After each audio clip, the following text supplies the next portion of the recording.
Bom dia, vó. Vó? Tá dormindo? Ô, meu filho. Como é que você tá? Veio ver a vó. Lembra que tem vó, né? Não dormi nada. Preguei o olho. Não deu um mês. E cadê o vô? Seu vô? Ele não fala mais benção, né? Benção, vô. Não tem mais respeito com os mais velhos. Seu vô saiu. Sei. Tá com a cabeça ruim aí, ó. Saiu, largou o chapéu. Aí, ó, o chapéu. Perto do seu retrato ali, ó. E como que tá o futebol, meu filho?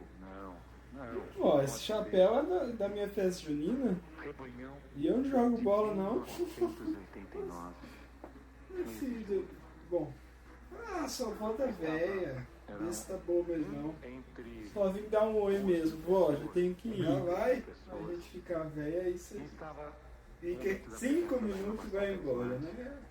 É isso aí, a gente fica velho. Não serve pra nada mais, ninguém tá nem aí. Eles estão aqui, meu filho. O Senhor está chamando ao sacerdócio e foi descrevendo vários detalhes. Ai, caiu a capa.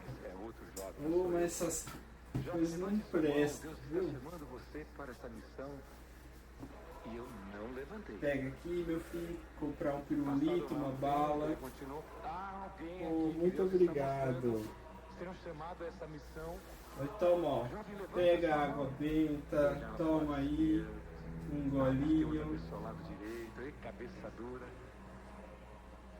Eu vi que Vem aqui, deixa eu... é lá que a gente vai encontrar.